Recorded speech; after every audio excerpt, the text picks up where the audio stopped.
Welcome back to another week here on Instigating with Clarkey and Drury, Ryan Drury, Chris Clark. Very pleased to be joined by our good friend, longtime pro golfer and of the Ian Doig Golf Academy, our buddy Ian Doig. Doigy, obviously we've got our golf expert on. Something must be going on in the world of golf. Yeah. What the hell is going on? There was a little announcement yesterday. It wasn't that big, you know. I mean, there's a little bit of banter going back and forth with some guys. I don't know what it's all about. It's crazy, isn't it? Like this announcement with LIV and PGA Tour came out of nowhere. I mean, you predicted, I think, on the show that it was going to happen, but next year. But nobody saw this coming. Nobody.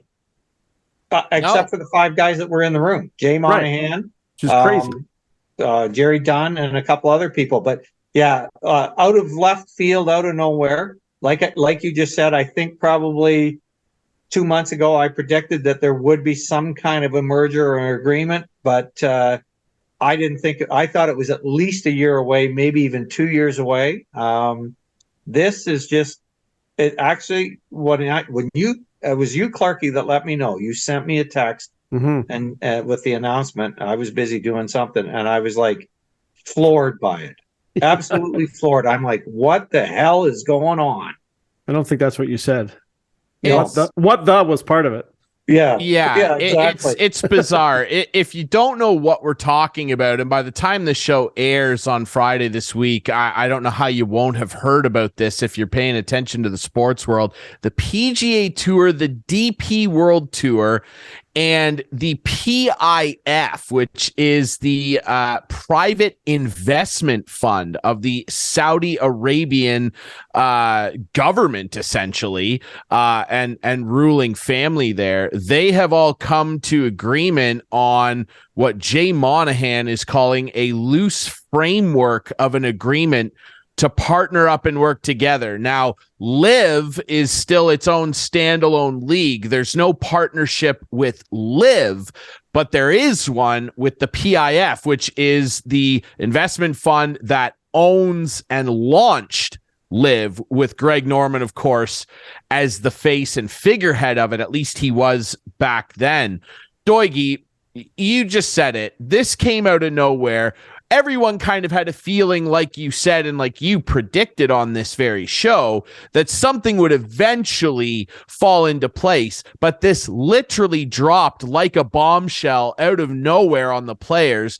And gauging what I'm reading from interviews with Rory, basically everybody who's prepping to play the Canadian Open as we record this on Wednesday, June 7th, everyone was floored and completely taken aback by this. No one was consulted outside of a few people involved here. If you're a player right now on tour, Doigy, how would you be feeling about the way this all went down? Not very happy. And that's kind of the consensus. I have reached out to a couple guys and they're pissed, and rightfully so. I do find it a little bit funny. A lot of guys have talked about that they found out about it on Twitter, and that may be the case, but it wasn't like there wasn't an email sent out. David Frost from the Champions Tour, so he would get all the information. He posted on his social media platform today that I saw that he read it in an email from Jay Monahan first thing in the morning. So he was aware of it before he ever saw it on Twitter.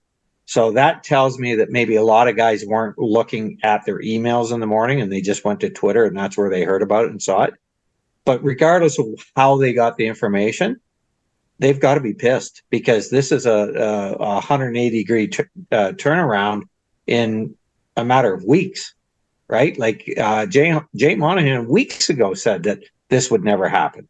And here we are. He said 7 weeks it's been in the works, but big change, and the players are caught off guard by it all, and they don't know what to expect. And it's a loose framework. So what does that mean? Like, where are they going forward? Like that's a big question for me. I mean, I've looked at the interviews today. I've read a lot today, but the question is, where are they actually going? That's my big question. Yeah, it's very interesting how this is all going to shake down. There's so much we can dive into, but like as you mentioned, some players are pissed. There's like Rory, like guys like that who turned down hundreds of millions of dollars, and now all of a sudden it seems like loosely on the outside that this is all going to come together at some point where Phil's making what did he sign for? Like 200 million or whatever? 200 million. Yeah. And Rory's sitting back saying, well, now what's going on? It almost seems that they were very quick to say that this ends all litigation. It had to be the lawyers getting together and saying, you guys got to work this out or it's going to cost you billions. Don't you think? Yeah, so I want to jump on that because, again, just my opinion. I'm not in that room, so I don't know exactly what's going on. But the fact that the agreement has come together and they say it has ended all litigation, my opinion and my thought on it is that the lawyers for the PGA Tour have come to Jay Monahan and the board of directors and have said to them, look at guys, you're going to lose this battle. And not only are you going to lose the battle, you're going to spend millions fighting the battle only to lose it down the road. I believe that there's also some things that have happened over the years with the PGA Tour that the PGA Tour doesn't want to be in the public domain. They would be embarrassed by it. And if it came out, which it would come out during litigation, this is part of the reason why they've had to come to an agreement. That's just my opinion. No, but having said that, what do you think would be embarrassing? Like, what is it? Well, there's different things. There's been favoritism over the years. Let's not kid ourselves. I mean, over the years, certain players, I won't name names, but would get preferential tee times. They didn't want to fly in until Thursday morning and play Thursday afternoon, Friday. And then if they missed the cut, they're out of town. So cut back on expenses and costs and things like that. There's a player right now. Now, this is a Champions Tour, not the PGA Tour, but there's a player right now on the Champions Tour. And I'm more connected to that now because of my age. But we're allowed up to 6 exemptions a year on the Champions Tour. Well, this player has played 16 tournaments in the last 2 years. He's a non-exempt player, but he keeps getting into the tournaments. And part of the reason is that he's related to one of the best players in the country. You know who I'm talking about. You and I have had the conversation, Clarkey. Yeah. And it's frustrating, but there's favoritism there. And if the favoritism is that blatant on that level that we can see it, what's happening behind closed doors? That's my question, right? And then you start to look at how much money is in their bank accounts for a nonprofit organization, all kinds of things. Like I just think that there was some stuff going on that they don't want the public to be aware of. And so let's come to an agreement and move on. And to think that they're going from a not-for-profit organization to a for-profit LLC, like how many billions of dollars are involved here? Like it's got to be mind-boggling. And where's the money going, and who's getting it all? I don't think Jay Monahan will last through next week. I'd be surprised if he lasts till Friday. Really, well, the players certainly seem pissed. That's for sure. That was my next question to you, Doigie, because there was a lot of talk. I've been listening, obviously, to a lot of sports talk radio over the last number of hours. And a lot of people seem to be of the opinion that somewhere in the framework of this deal, he must have some sort of protection built in where he can be involved in whatever this is going forward. But you seem to think otherwise. And I mean, I'm sure that the players feel that way too, because, I was listening to an interview with Mackenzie Hughes, and Mac was saying, basically they asked him, the Overdrive guys, you were in the room with Jay and all the other players. What was the meeting like? And he said, I've never been in a more tense room in my life. Like, guys are really, really mad. Chiefly among them, like you pointed out, Clarkey, would be Rory, because Rory, not only did he turn down $500-600 million to join the LIV Tour that the PIF runs, he went out there and basically fell on the sword for Jay Monahan in the PGA and defended the tour and said, I'll never abandon this tour. It's not right. He said today, as we record this, I still hate LIV. I want nothing to do with them. Like, this guy went out there and absolutely took bullets for Jay Monahan in this tour. And now it all means nothing, Doigie. Yeah. And that's why they're pissed. And so that's a Rory McIlroy. So how does the guy that's 125th on the money list, barely keeping his card, right? And now all of a sudden, all the guys that defected over to the LIV Tour are going to start coming back. Where does he go? He's got no place to play now because he's going to lose his card because they can only accommodate so many people. So he's going to be pissed. How do you compensate him? Right? Do you say, okay, we're going to give you exempt status for 2 years and see what you can do with it? Or we're going to give you $1 million to go away and shut up? Like, what do they do with that guy? I don't know, right? Let's take a young Canadian kid like Michael Glick, who's really struggling this year. He's made $100,000. So what do you say to him now? You say, okay, 2024, Dustin Johnson and Phil Mickelson, Cam Smith, and all those guys are coming back. Sorry, Michael, you don't have a job anymore? Is there a union? Because I've heard the word union in the last day or so. There's been talk about starting a union.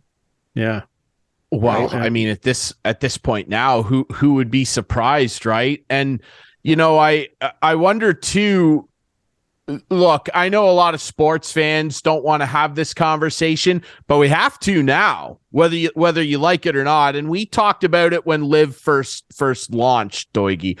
Obviously, when the Saudis get involved, I'm sorry, like, it's a touchy subject for a lot of people, and for very good reason. We are talking about a regime of people that killed Jamal Khashoggi. They killed that guy. They have a horrific human rights record. I mean, women just don't matter over there. Like, there's a laundry list of things. And again, I want to say, I know a lot of people that watch sports don't want to have these conversations, but unfortunately, it's at the forefront now. And Jay Monahan is to blame for that in a way, because Doigie, not a year ago, he went on a emotionally fueled tirade with Jimmy Nantz about how none of the players that play on LIV will ever be welcomed back to PGA events outside of course, the majors, which are run by their own organizations. That's why they can play. We're never going to let these guys come back. And he took this big moral high ground about how someone he suspended them. Well, someone asked him today, because Jim Nantz asked him about this, about the Saudi involvement and the whole 9/11 thing. Yeah, obviously. And Jim Nantz went on this emotional, epithet about, obviously we think it's wrong. And how would we turn around and say to the families that suffered because of 9/11 that we're involved with people like this? Not a year later, he's doing backroom deals with these people, and someone, we got to, Clarkey, we got to get some of these golf pool reporters into an NHL press conference, because somebody actually had the balls to point right at Jay and say, you said this not a year ago, Jay. What do you say to these people now? And he said, well, times have changed. It's a different environment. Jay, it's not been a year. Like, you can't take this teary-eyed moral nonsense high ground with Jim Nantz and then not a year later do this secret backroom deal with no one's knowledge and then walk that back. Like, how's this guy looks like a disingenuous snake, Doigie? I agree full-heartedly. Now, let's look at the human rights is atrocious, but if we started to look at every country with bad human rights, we could look at China and You're everything. right. You're right. Right. So that, I'm not happy about all that stuff either. But if we looked at every country, there'd be an awful lot of countries out there that would be in that same pool. Okay. A lot of people don't think Russians should be in the NHL right now. Well, yeah. So frankly, exactly. So let's look at the 911 thing too. Like, I get that the union of the United Families 911 thing, they've put out a press release and everything else, but yes, unless we have proof, 100% proof that the investment fund of Saudi Arabia financed that 9/11 attack, that I don't know that we can really go down that path. And the reason I say that is, if we had proof, look, at the United States went and killed Osama bin Laden, and they went and killed, the other guy and stuff. So if they had proof that this investment fund guy had written a check to Al Qaeda to do the attack on 9/11, why would they not have killed him? I guess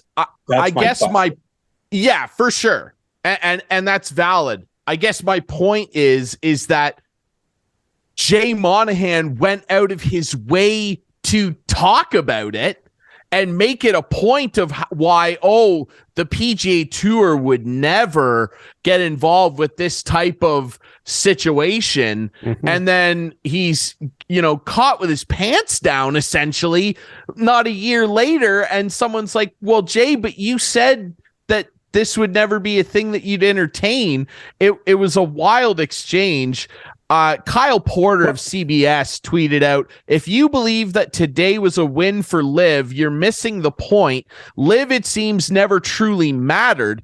It was a pawn for Yasser and the PIF to get what they actually wanted, which is investment and influence in a real business. Everyone got played a little, but I think Yasser got played the least of all and was probably running the game. What do you make of that, Doigie? I think that's probably pretty accurate, right there. Do you think LIV exists in a year? No, not at all. What happens to all that money then that these guys signed for? Well, okay, so if they leave, so their contracts, from what I understand, are over Dustin got whatever he got, 200-300 million, whatever he got, is over a prorated period of time. He got a lot of it up front. Right. But if he left the tour early, he didn't get the rest of it, and so on. So if LIV folds inside the next year, then that money that he hasn't got, he just won't get. But here's the thing, because the investment fund is now funding essentially the PGA Tour, the purses are going to go up like crazy again. So they've already got the designated events at $20 million.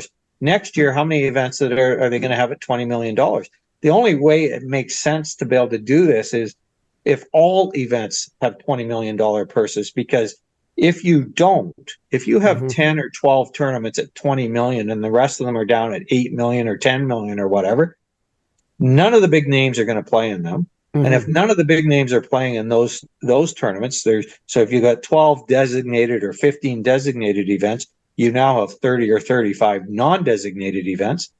You might as well be playing in a local event at your club on the weekend, because that's what it's going to feel like. No big name's going to play in it. Who's going to watch that event? Not only who's going to watch it, but who's going to sponsor it? Yeah. Right? Yeah. Like, is RBC going to continue to give all this money that they do to the Hilton Head tournament, to the Canadian Open, and to all the players that they sponsor on the tour, if they're not getting the value from it? And if they're a non-designated event, the value is not going to be there. So why would they keep putting up the money? That's my question. And it keeps coming back to me, like everything you've talked about the litigation and the money. Like that's obviously what it was about. Like, there's no question about it, whatever way you want to look at it. What was the litigation about, Doigie? What like the PGA, like as Ryan said, like LIV was like a non-entity. Like, I never watched one LIV golf tournament. I didn't watch a second of it. I didn't watch a second of it. I didn't care. It was like these guys, like I saw highlights of Phil on the course with his shorts on and laughing and carrying on. It's like he didn't care. He's got his $100 million in his pocket. He doesn't care. So what was the PGA? What was all the litigation about? And I don't know. It just seems on the surface again that they should have just waited it out and just dropped all litigation anyway. Yeah, I think part of the litigation comes from the fact, and I actually meant to, because I was running late tonight, I didn't get it, but I'll look here in my pile. I was going to get my form that I sign when I join every year, join the PGA Tour through PGA Tour Canada. So I think some of the litigation, not all of it, but some of the litigation stemmed from the fact that when Phil was still part of the PGA Tour and he was sponsored by KPMG, he had a guy at KPMG do an evaluation of what of using Phil's image was worth to the PGA Tour from 1993 to 2020. And the number that came back was somewhere in the neighborhood of $80 to $100 million, which Phil got none of. So when the PGA Tour was walking in to negotiate with RBC or with Honda or Buick or whomever they were negotiating with to sponsor a tournament, they would use Tiger and Phil and Rory and those players and say, you know what, we'll guarantee that these players are going to be there for your tournament and you're going to get this much value out of it.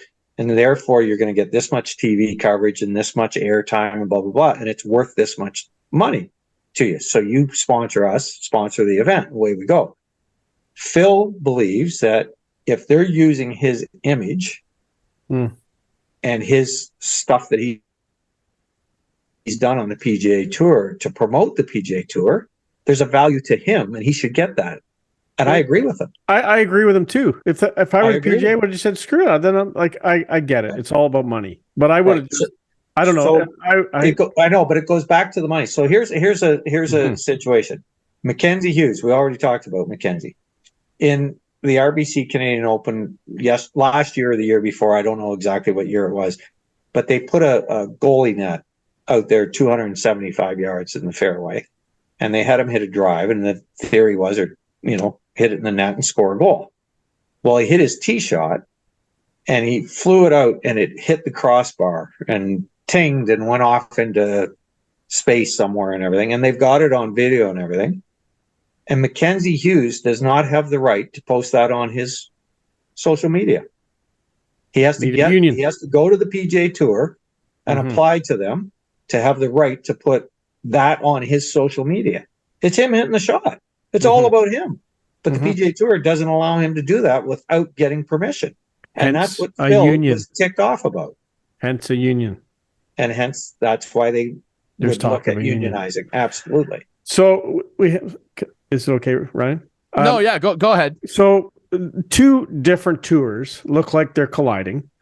Do you think we're going to see anything different with the way the PGA Tour looks today that it will look in a year? Will they go to 3 rounds instead of 4? Will they allow shorts? Will they, what do you think?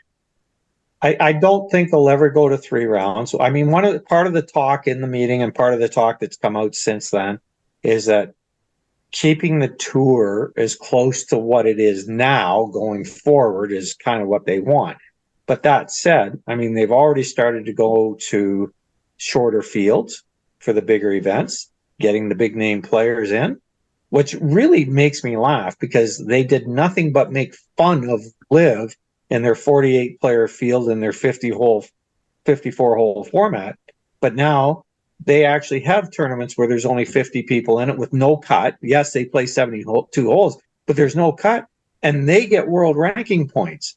But a field that has 48 players in it and 54 hole tournament doesn't get ranking points, right? To me, it doesn't make any sense. Why was LIV not getting ranking points? They should have been getting ranking points. If you look at Tiger Woods hosts a tournament every year, the Tiger Woods Shootout or whatever it's called, and they get ranking points in that tournament, and it's an invite by Tiger. So how can they get ranking points and LIV can't get ranking points? It just doesn't make any sense. Because Tiger's their guy, right? Like he's their guy, so they're going to show, like you said earlier, Doigie, that favoritism, that backroom favoritism. Of course, they're going to give points for Tiger's Invitational. Right, exactly, and that's part of the problem. So the haves get what they want, and the have-nots struggle. I mean, Rory said it today. I mean, he came out and said, look, I don't know what it's like to be that guy near the bottom of the money list because I've never been there. He's never had to deal with, geez, am I going to have a job next year? Because he's always had that job, right? And you've heard over the past year or year and a half, they talk about, I heard this all the time. They would say, well, the LIV guys left for that upfront money. What do you think that Tiger and Rory didn't get upfront money from Nike when they signed their contracts? God, upfront money. It just wasn't from the Saudi Arabians. It was from Nike, who has all their stuff made in China, right? Like, and worse places than that over the years, right? Exactly, right. But it's okay for them to take $200 million up front from Nike, but it's not okay for Phil to take $200 million from Saudi Arabia Investment Fund or whatever the hell it's called. It's a completely valid point, right? On that note, then, Doigie, where you kind of key in on the haves and have-nots here. What do you foresee? Because we've heard an awful lot of pandering over the last 24 hours. For the betterment of golf, the betterment of the sport, the betterment. Will this agreement now? Look, the Saudi Arabians are involved. We know there's no shortage of money. I mean, they're sitting on upwards of $65 billion. Like they have no shortage of cash, and cash is king. We get that. Do you foresee this coming together of these entities actually bettering the game and making things more accessible, more quote unquote even playing field? What does this all mean in terms of actual tangible answers that Jay Monahan can't give us right now about the betterment of the sport? How does this make golf better? I'm not sure how it makes golf better. What it does do is it makes for lack of a better term, the bottom feeders, the guys that are at the bottom of that money list, it gives them an opportunity to make more money. So right now I'm looking at, and I'll go to Michael Glick because he's a friend of mine and he's a great kid. He's a Canadian. I love the kid. He's struggling right now. Right now he's making he's made $95,000 this year on the PGA Tour. What's the lowest salary in the NHL for a first-year player? $750,000. $750,000, right? How does a kid that's 20 or 21 years old that gets his PGA Tour card, how is he not guaranteed $750,000 to $1 million to go out and apply his trade? He's part of the entertainment package that is what it is, the PGA Tour, right? So he's there on Monday, Tuesday, Wednesday, Thursday, Friday, just like everybody else is, and maybe he misses the cut. But why shouldn't he get paid for his time, right? So that's part of what I see. It's about making it fair for the bottom guys. They're gonna make more money. The top guys are gonna make more money. But is it gonna make golf better? How does making more money make golf better? Right? And how does I don't know. How does Rory McIlroy making another $200 million make golf better for Joe Blow that's playing at my golf course down the street right now? It doesn't. It doesn't. If anything, it might give him more animosity towards this kid. Oh, this guy's hits a golf ball around the golf course 4 days a week and is making $100 million. Why the hell should I watch him? Yeah. It's a very valid question for sure. I don't know. There's going to be a lot to, fall out of the cracks. The reporters are going to be on it. Jay Monahan, I I agree with you, Doigie. I just can't foresee the players standing for having this guy, mostly because of the way that this all went down. He was very not forthright based on what I've heard from every player interviewed, including Rory, who is the biggest player in the game right now. When you've got guys like that coming out and saying, look, we don't trust this guy. I think that he's on a very short leash that's starting to run out of material. And I hope you're right, Doigie. I hope that guys start getting treated a little more fairly and they make it a little more sustainable for guys to actually pursue and chase this career, because it's not right the way the money is doled out in this sport. It just isn't. All right. I was going to look up here on the phone during break, but one of the things that I want to touch on is, okay, all of a sudden we're talking not millions of dollars, we're talking billions of dollars that are floating around in the air right now. And where's that money going? What's it going to do and everything? How come? So one of the things that they used to talk about was the PGA Tour was a monopoly, right? And that's why LIV came along, was because the PGA Tour had everything. Well, you know what? They really do have everything now, don't they? Because they've got the DP World Tour, they got the PGA Tour, they got the Champions Tour, they've got essentially what LIV was, right? They've got the Canadian Tour and the South American Tour and everything. But why is none of that money filtering down to those tours? Why is it that the leading money winner on the Canadian Tour last year made less than $100,000, right? When you start to look at the numbers, and their expenses are just the same as the guys on the PGA Tour, right? And they have to pay for their caddy and their hotel and their food and everything else. And their entry fees are bigger into the tournaments.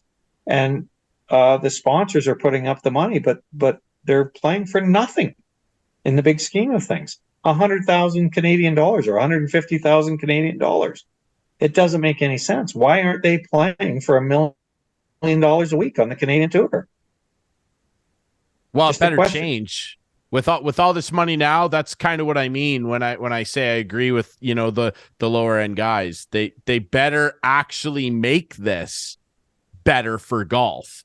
I hope they do, because this bloody money better not be flowing into the pockets of people like Jay Monahan, because I've had just about enough of that guy.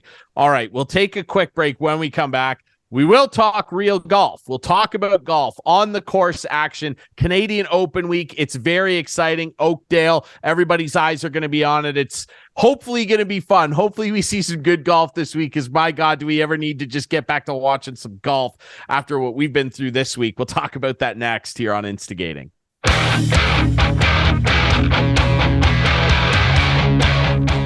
Back here on Instigating with Clarkey and Ryan Drury, Chris Clark, and still joined by our good buddy Ian Doig, longtime pro golfer and of the Ian Doig Golf Academy. And gentlemen, it's time. Like we mentioned, we're recording this on Wednesday, June 7th, the evening before the Canadian Open. It's going to be great at Oakdale. I'm very excited for this tournament. It's picks time. Now I won. You won. We know you won.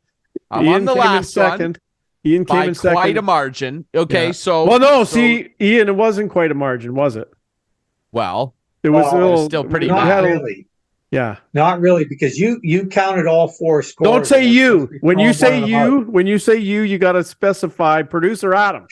We're calling him out. Producer Adam, you counted all four scores, and we were supposed to be throwing one out. That's right. It became a lot closer, but... It was closer. I still won, and that's all. Ryan that still matters. won. That's right. That's right. I'll reference one of my favorite movie lines of all time, the great Vin Diesel, Fast and the Furious 1, the only good one. It doesn't matter if you win by an inch or a mile. Winning's winning. If you ain't first, you're last. You're baby. last. That's right. Okay, so if you won, are you going to pick first? I'm going to pick last. I'm going to pick then last. I get to pick first then, because I lost. Yes, you do. That's the only fair thing to do. And we'll but do you the lose same most times, Clarkey. That's not true. That is not true. Well, you couldn't win your little I won the one before challenge, could you? Or the one before that. Yeah. We'll do the same thing we always do. We'll do a classic 4-pack. Clarkey, you'll get it started. Doigie will go in the middle, and then I'll do a double pick, and we'll snake like that. Here we go. First pick. Canada, Corey Connors. First pick. Wow. He's going to do it. He's going to do it for the first time in how many years? 1954. It's longer than the Leaf drought. Wow. But Corey Connors will be the Pat first Fletcher Canadian won in 1954 at Point Grey Golf Club in Vancouver. I'm so ready. There we go. Corey First Connors currently tied for the 5th best odds to win at plus 2,000. He is Clarkey's first pick. Doigie, someone's going for a three-peat. There's lots of other good players here. What would you like to pick? Man, I honestly, I haven't studied the field very well this week. Man. You're the second pick here. I'm looking at a list that isn't even really helping me out too much. I'm going to pick Matt Fitzpatrick. Oh, you took one of my guys, and I love Matty Skechers. That's one of his go-tos. Okay, Matty Skechers is off the board. Since I have 2 picks in a row here, I gotta take Rory. He's the 2-time defending champion, going for a three-peat, and that doesn't happen very often, so I don't love my odds, but since he's sitting here at 3, I kind of have to take Rory. He's the favorite at plus 500 if you want to lay some cheddar down. Brian, he's gonna play like shit. He's so pissed at I agree with you. I totally agree with you. Well this week. But anyway, that's the thing. Here's the thing. That's either going to happen or he's going to play the best golf of his life. I don't think you never know. He already wants to be on his plane and getting out of town. I agree with you. Off at Monahan now. I don't know. Don't you dare disparage my friend Rory McIlroy. I will take him, and with my second pick to send the snake back the other way, you took my guy Matty Skechers. I will take Cameron Young. Back to Doigie. That's what I was going to take. Oh, well. That's a good pick. Yeah. Adam, I hope you're writing all these down. Producer Adam. So you took Rory and Cameron, right? Yeah. Cam Young and Rory, yes. All right. There's still 142 guys available. Yeah, I see that. I'm going to take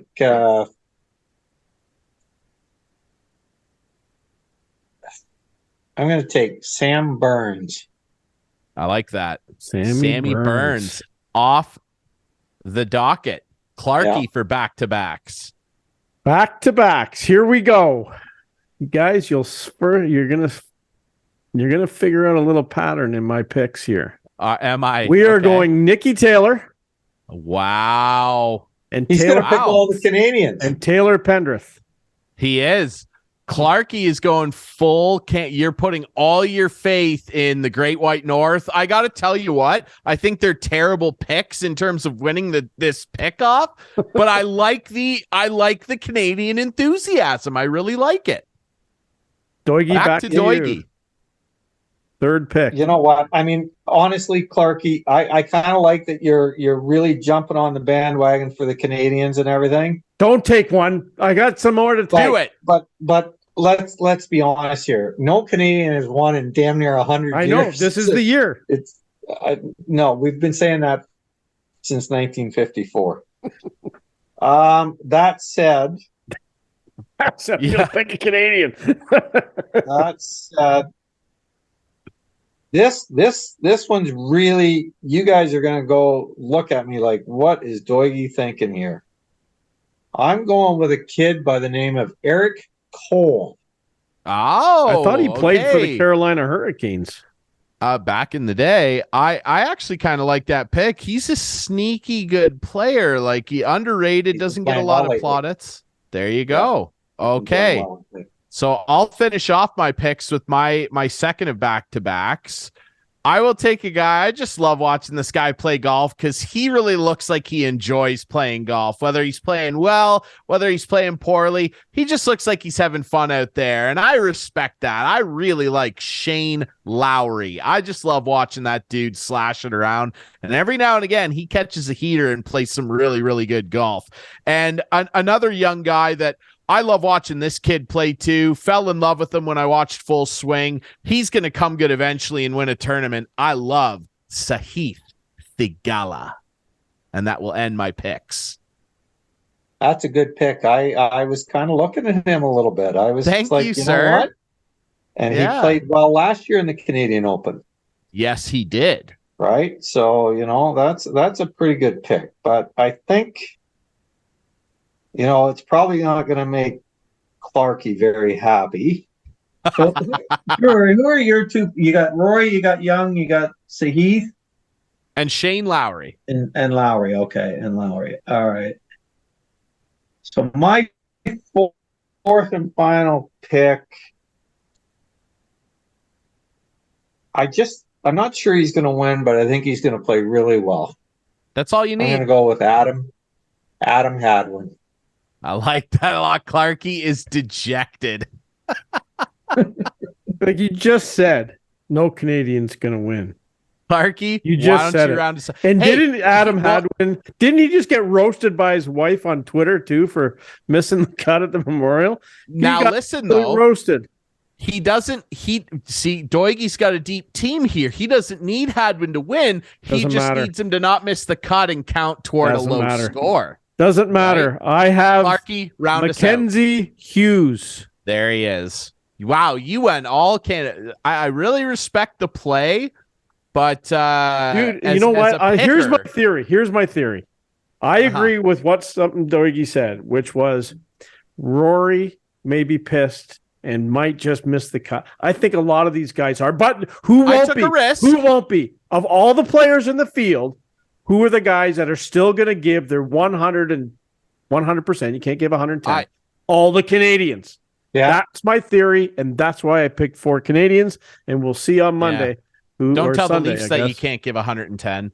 I understand. However, you are going after one of the best players of all time in Rory. You think that a little bit of a temper tantrum is going to throw this guy wildly off his game? I don't know. Well, you know what? It's not just that. I mean, he's coming off of last week where he folded like a cheap tent coming in. There you go. He had the lead going into Sunday and lost to Victor Hovland, and even Jack said to him, "You know what, Rory? We need to talk. Something's going on." My personal opinion, I love Rory as a golfer. There's no doubt. I'm not happy with a lot of the stuff that he said in the last year, and he's kind of backtracking a little bit now with this merger, loosely termed merger, and everything else. Yeah, but I look at Rory. Okay, and this is my take on Rory. He might be the most talented player in the history of the PGA Tour. Mm-hmm. He has not played to his potential win-wise. No, he hasn't. Since he put his buddy on the bag as his caddy. Mm-hmm. Hasn't won a major with his buddy on the bag. He won all his majors with the PGA Tour proven caddy on the bag. And now he's got his buddy caddying for him, and he hasn't won anything. He's not closing the deal. Ryan, do you want to recap the picks there? I don't have them written down, but okay, Rory, you picked. Yeah, who'd you pick? Rory, Cam Young. I have Rory, Cam Young, Shane Lowry, Sahith Theegala. Right, and Ian has Fitzpatrick, Sammy Burns, Eric Cole, Adam Hadwin. I have Corey Connors, Nick Taylor, Taylor Pendrith, and Mackenzie Hughes. That's what it is, ladies and gentlemen. Oh, there it is. Oh, look at this. Our producer. Our producer sent it to us in a chat. He's got it right in the chat. See, producer Adam. He's on top of it. We gave him a little barb earlier, but he always comes through in the end. He always comes through in the end. Now, let's remember, top 3, and you have to have 3 guys make the cut, or you are disqualified. If 2 guys miss the cut, you're out. I won the last one, so we'll see how this one shakes out. I think Doigie and I both have good teams. Thanks, buddy. And now like Clarkey, it's not like you picked bad golfers, but we're trying to win a pickoff here. I mean, you got none of the top. Hey, you know what, man? maybe some Canadian magic will finally, hey, when the dam breaks, it bursts, right? So maybe we'll have, 6 Canadians in the top 15 or something. Who knows? And you'll win. You don't need a guy to win. You just need the lowest cumulative score for our picks, Clarkey. That's correct. We're not doing this money. Don't need somebody crap. to knock the 1954 thing off. I think we should do it. We're not doing this. We're not arguing about the picks. Well, hold on. If you bet on a racehorse, do you bet who finishes third? But we're not doing that. It's not a pool. It's not a pool. We're not picking one guy. We're picking a team of guys. Okay, so maybe next time we should just pick who we think's going to win. Well, yeah, but then we would have to pick like 50 guys each. That's generally what I do. Yeah, that's generally what I do think too. Will win. Right. Yeah. All right. Let's talk a bit about this tournament. Producer Adam is on the ball tonight because he pointed out that you actually can pick a horse to finish third. That's place and show. Right, place and show, but you're still betting. You're betting somebody to win at some point in time, right? But you can bet. That's good. Yeah, we're teaching everyone a lot about gambling right now. Yeah, let's talk a little bit about this tournament and Doigie. How unfortunate is this? And this is part of the storyline this week. 2 years in a row now, our Open, the Canadian Open, completely overshadowed by just an insane bombshell in terms of a news item. Last year, it was the LIV thing, and they, obviously documented that. Well, and now this year, it essentially is again, it's completely overshadowing what's going to be an incredible tournament at an incredible golf course. Doigie, you know so much about the game. Tell us a little bit about what we can expect and, more importantly, what the players can expect at Oakdale this week. Well, a couple of things. I know the rough is very long and very thick, so you better be driving the ball well. The greens are firm. We haven't had a lot of rain, so the PGA Tour has been able to set the golf course up the way they want, and they've done that. The fairways are firm and fast, which means the ball will run into the long rough if your angles aren't correct. And trying to control your ball out of the long rough like that into firm, fast greens. There's a lot of greens at Oakdale that are what we would call push-up greens, so they're a little higher at the back. And if you start getting the ball on the wrong side of the hole above the hole, it could be very dicey putting-wise. I will be honest, I haven't played Oakdale in a while, and they're using a composite of the 27 holes, so I really probably can't even put together in my head exactly what the routing is or anything, but it's a good golf course. It'll be a good test. If the wind comes up, it will make a very good test, and I would suggest that somewhere around probably 10 to 12 under will win. If there's no wind this week, I would believe that somebody will get pretty close to 20 under for the 4 days. Wow. Yeah. There you go. You think they're concerned about, obviously, in this Toronto area, we have some unfortunate air quality with the fires in Quebec going on. Like Quebec, I hate Ontario. No, I don't want to blame the Quebec. Halifax. Geez, but we've seen baseball games be canceled. Yeah. Is there a fear that this thing may not happen? Well, no, the tournament will get played because. Well, how can you not play baseball?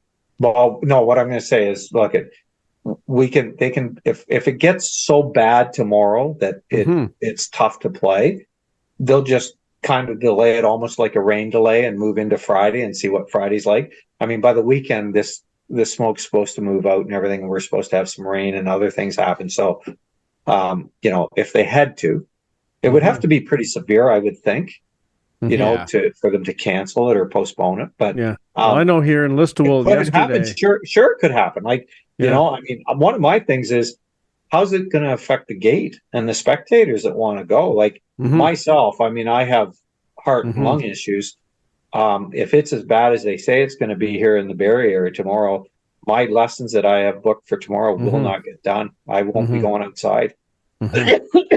Yeah, absolutely. Right on cue. There you go. Right on cue. We're concerned about you, pal. It's true. It's serious stuff. Yeah. It really is. I don't know. I mean, you know, I've played in tournaments where we got winded out. It got so windy you couldn't play because the ball would move on the greens, right? So, yeah, anything's possible. I would think that it would have to be pretty severe, though. You know? Yeah. My general understanding. In Kingston yesterday, people weren't playing golf. You couldn't go outside in Kingston yesterday. I know. Yeah. My general understanding is they're predicting that it's going to clear up enough up here. And the whole situation down in New York was based on what I've understood from people I've heard talking about it, that the cumulative build of smoke from a number of different sources because of the wind really like segregated there and gathered there rather in New York and caused like a really intense smoke out. And it's not supposed to be as severe as what we're seeing in New York this week at Oakdale. So hopefully they'll be able to play. But obviously, like you said, Clarkey, more importantly, man, there are a lot of people up here dealing with some wild stuff because of these fires. So whether we're thinking about them, man, geez. Yeah, weather being good, I've been offered a pass for Sunday. Should I go? What do you think? Oh yeah. Why are you even asking us that? Well, yes, of course you should go. Okay. How'd you come upon that? Yeah, why wouldn't you go? Well, I only have one pass, and I don't know, like I don't know if I would want to go by myself to something like that. Well, but here, Clarkey, you're going to show up there and you're going to run into somebody. Gino's going to be there. Weeksy's going to be there. Those guys are all credentialed. They're going to be in the posh suites. They won't be down with us. Oh, no, they'll come out to the lowly scrubs. You know, I don't think so. I don't think there's going to be a lot of people there doing it. I don't think I'm going to run into anybody. Anyway, yes, you will, Clark. You know so many people down there. Come on now. You want to go? Ask you to produce a show. You want to go?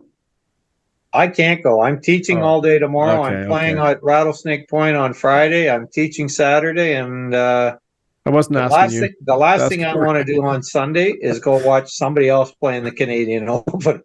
True.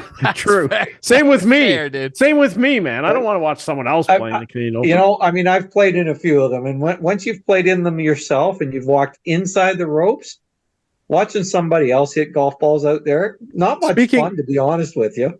Speaking of someone else, watching someone else hit golf balls and not being too much fun. Producer Adam, this is the time that you can probably put up that picture, because I had the distinct pleasure of playing with Mr. Doig last week here in Listowel, or 2 weeks ago, I guess. And it was a fun day, and watching Mr. Doig, what were you? You were even par, right? I was even par. I made one under. I made 16, one over.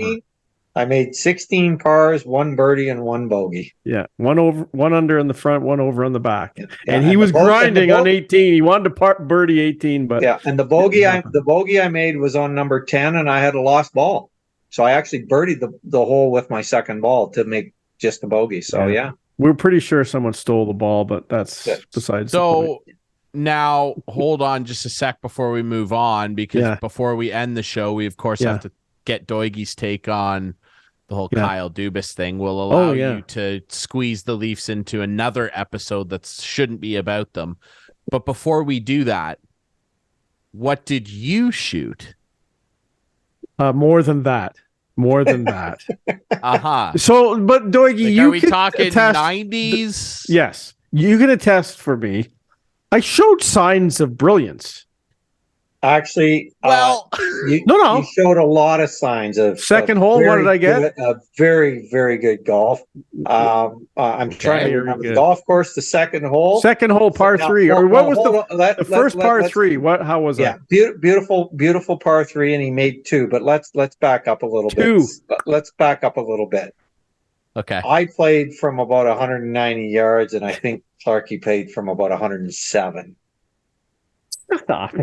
You were one tee block behind me. I played the blues, which I'll usually play the whites, but I didn't feel like playing the whites in front of Doigie, so I played the blues. He played the golds or blacks or whatever it is, but it was a fun real day. ones. It was a nice day. No, not the real ones. You know what, Clarkey, I see a lot of improvement. That you hit a lot of really good golf shots. It was a lot up here. there was a couple times where your caddy, me, helped you out with pulling 100%. The right club, and you hit good shots. So my take on that is we need to work on your mental capacity a little bit as well. I've never heard so many times on a golf course, why did you swing like that? Right, which I did not offer. I don't know. Which I wasn't able to offer you because I can't play golf outside of the video game when I caddied for you. But I would like to point out that when I caddied for you at the Listowel Golf Course, you shot 87. So I did. I know. Am I a calming influence on you? Maybe you feel the pressure? I probably played from the whites, which is a few strokes, but I can't remember. I honestly can't remember. I think he was. Ryan, I think he was feeling a little pressure playing with Doig did it that day. It's okay. We're going to play again. We're going to play hopefully next week. So there you go. Hopefully on Monday. You can come and caddy. You know what? I might bring another guy with caddy if there's room. Yeah, there probably is. Caddy 100%. Is he good? He's about an 8 handicap. He was one of my longtime sponsors.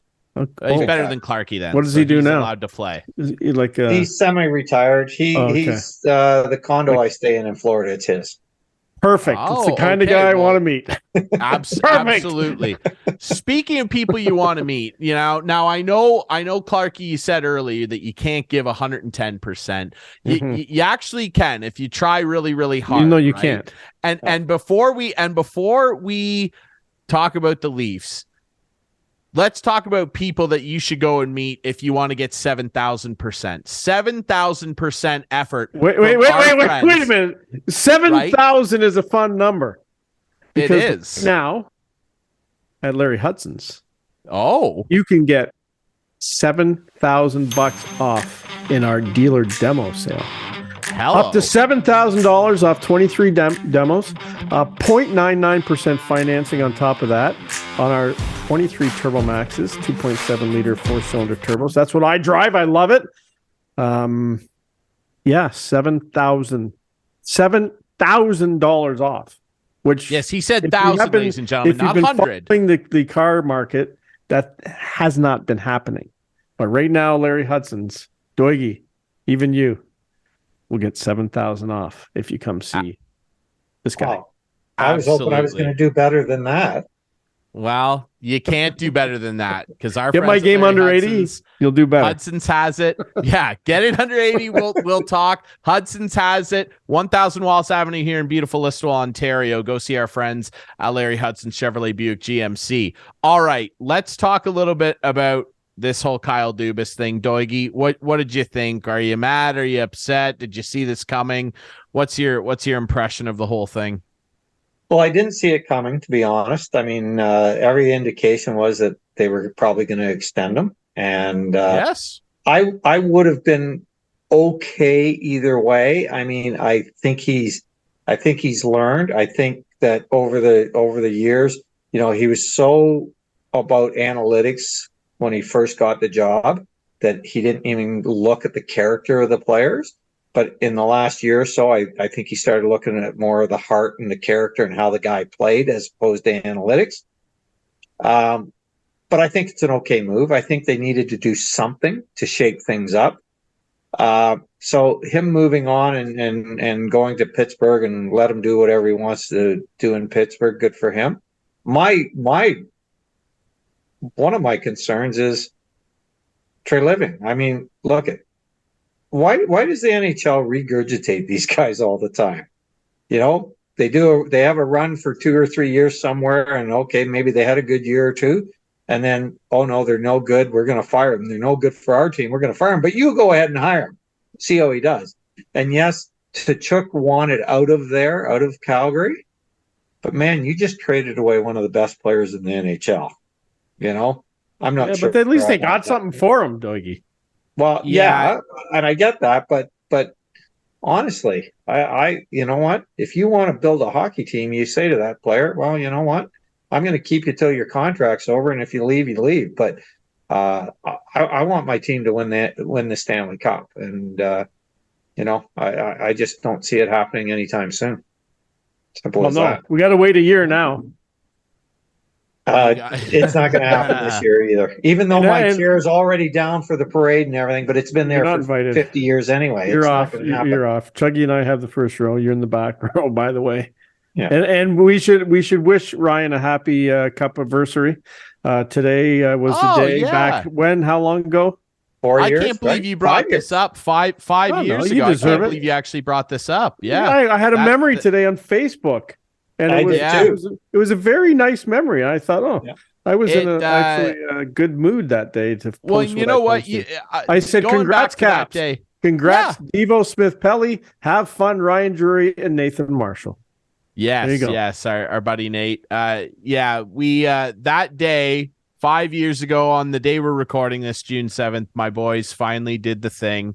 It's funny you mentioned that. I actually have the championship shirt right here with the big cat on the back. Yes, that kicked off probably the funnest summer of my life. I guess.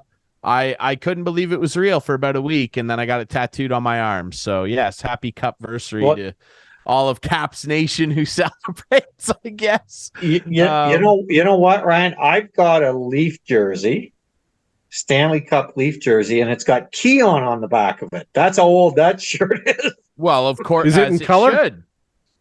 It's in black and white.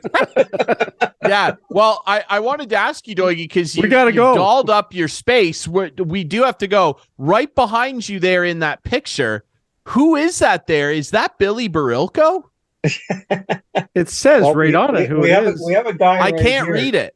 This guy right here isn't bad. He might be the best hockey player that ever played the game. Oh, that's Orr. Okay, You can't read that?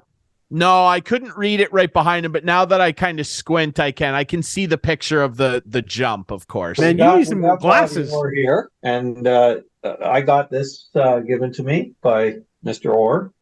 And then over here, I have this guy here wasn't bad, Mike Weir. So, maybe he'll win. Maybe he'll win. He's playing this weekend. He is playing. I could have picked him. Is he playing? I think he is. I think he's playing, and I think he's like 120,000 to 1 or something to win. Jump on him. Jump on him. Maybe drop a dollar, man. Drop play. $1 It's the Canadian Open. Why wouldn't the golf course is going to be too long for him? I think so too. Well, there you go. Mike Weir, 121 tomorrow. There you go. He's playing with he's playing with Pendrith. There you go. I just assumed that it was a Leaf behind you there, Doigie. That might be worth going down to watch tomorrow, Clarkey. I'm not going tomorrow. Watch how far Taylor Pendrith hits it past Mike Weir. That might be worth the drive right then and on its own. Yeah, we're a good 100 yards. Why is there 6 tee times at 121? They go off the front and back? Front and back, yeah. Oh, so maybe he's not playing. Here's something you see that go, guys? Now this is my Leaf stuff here. Okay, there you go. What do we got? Here, we'll put this right here. So a quick show and tell. So Mr. Sittler gave those to me. They're both his. He signed this one to me, personalized to it.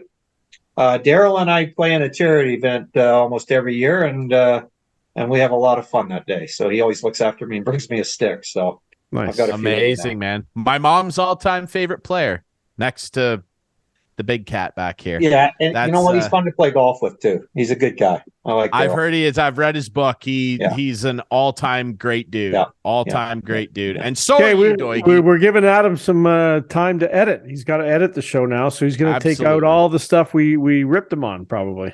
Yeah, that'll be all gone. As he should. We've gone over our time limit, have we? Yeah, we have.